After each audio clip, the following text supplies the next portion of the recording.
Yes! Okay, sorry, you interrupted me, so I was in the middle of a challenge. You see, my name's Abdul Karim, and Assalamu alaikum to you Muslims out there, and to anybody else watching. Now, I'm here today to talk to you guys about challenge. You see, life is a challenge. حي على الفلاح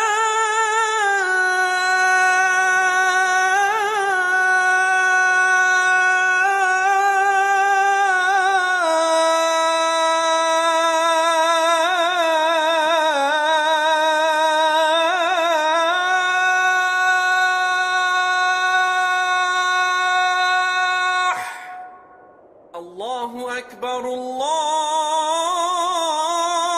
أكبر.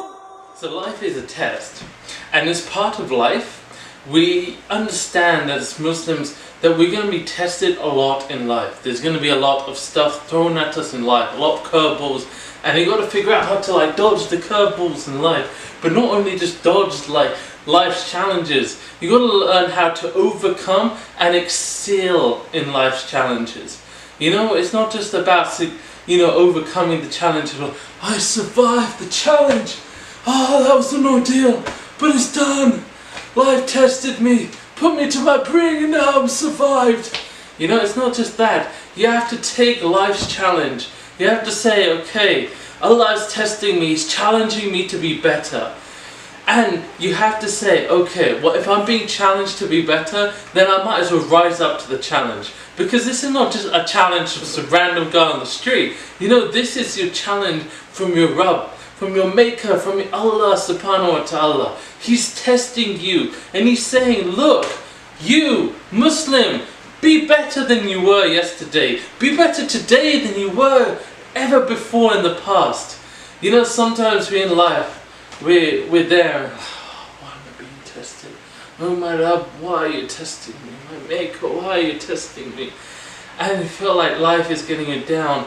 And it's at those moments that truly, it's at those moments when you're on your knees, you got your head on the ground, you're making salah, and you're like, please Allah. That is when you're really being the true you. That is the moment when the true you comes out. Are you the kind of person who panics and goes, oh my, I don't know what to do, and breaks down, starts crying? And believe me, there's nothing wrong with crying. When life's challenges hit you, there's nothing wrong with breaking down and crying.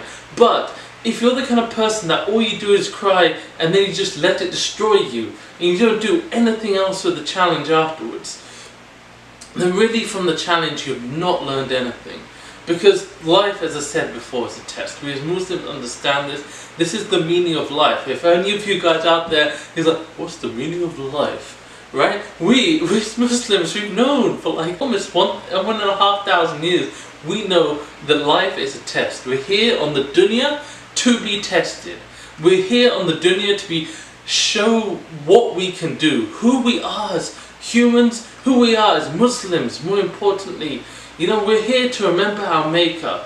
And it's some of us are going about our lives, you know, especially westernized Muslims, we're going about our lives, living life. Some of us don't even pray. And, you know, and then life hits us like boom! Everything hits us, you're on the floor, it's like, why? So it's at these times when you really remember your Maker, and I'm urging you Muslims out there, remember your Maker. I mean, with life, you know, everybody complains, oh, this happened to me, I'm not feeling well, my back is aching.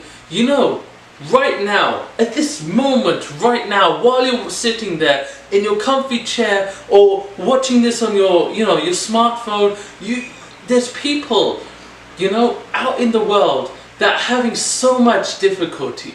You know, these people live in such poverty. They basically barely have enough clean water to drink, let alone take wudu. And yet they take wudu. You know, they make tayammum. They get to the mosque on time. The call to prayer comes and they're at the masjid. As soon as the call to prayer is finished, they're at the masjid. They're there. Or some of them are even before the call to prayer is done. And these are the poorest people. These people who, when you consider how much they earn, right? You consider how much they spend in 1 week. They can spend $1, $1 US, and to spend it in the entire week.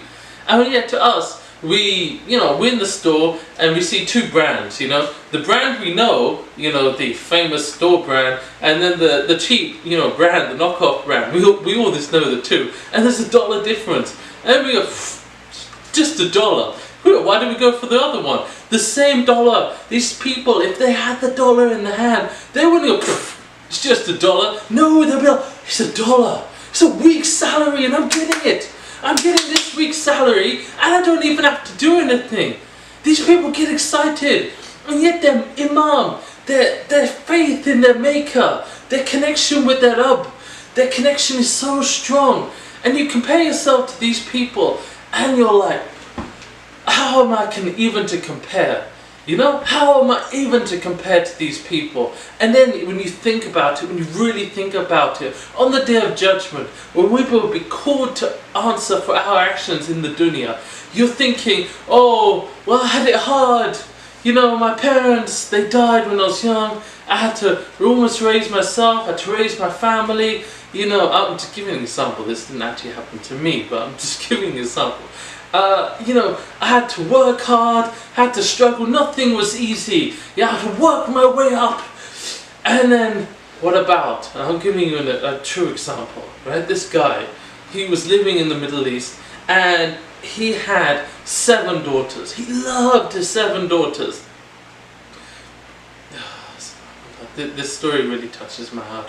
And a bomb fell on their property, right? And the eldest of the daughters, at night she would hold her up, like when they would sleep, she would wrap her arms around 2 of her sisters. And when they found her, when the father dug these, his daughters, his beloved daughters, imagine you're raising 7 children, you love them more than anything else. He dug them out and he found his eldest daughter with her arms wrapped around the other daughters. And of course they were dead. And he didn't, his sons cried and he was like, no, don't cry. They are with their maker. And this guy's imam, I don't know him personally, but he must be so strong in faith. He must have such faith that when we compare ourselves to these people right now, they're running. Every day they're running, they're scrounging for food, and the bombs are falling. They're being bombed out of hell, and they're scared, and yet they still have faith no matter what. Compare these people to yourself, and you'll find that you don't even compare. So please, when life hits you with a challenge, when life challenges you to be better, remember these people, because there's always someone worse off. If you have a bad foot, there's someone without any legs. If you have a bad arm, there's someone without any arms, or someone with both, no arms, no legs. Someone who can't walk, they have arms and legs, they can't use them.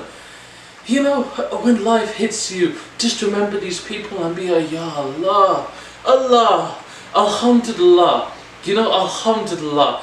When life hits you with a challenge, don't say, oh man, Allah, please get me out of the challenge. Obviously, you can say that.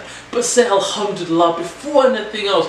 Thank Allah. Why? Because there's someone worse off than you. If you just lost your job, there's somebody who's lost their entire family today. There was a man who lived just a few towns over from where I live. And in one day, he lost his wife. He lost his children. He lost his parents. He lost his brothers and sisters. He was orphaned and made a widow and was grieving over the loss of his children. In one day, you think you lost your job today, compare yourself to these people. Now, make wudu, make salah, put your head on the ground and be Allah, thank you. Thank you that I still have parents. Thank you Allah that I still have legs that I can walk on. Thank you Allah, there's people in the masjid right now and they can't make salah without the use of a chair. They can't put their head on the ground. So sometimes when feeling like our legs hurting, I just think I'll do it sitting down. Remember these people are doing it even, I wish they could put their head on the ground. Now I'm challenging all of you Muslims, be better.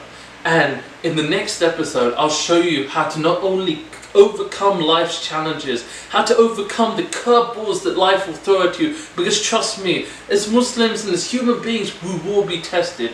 I will not only show you how to overcome them, but how to excel in life's challenges. So Don't wait. Click the next video right now. As ever, I'm calling you all to goodness. Please, I invite you to goodness. Come with me to goodness.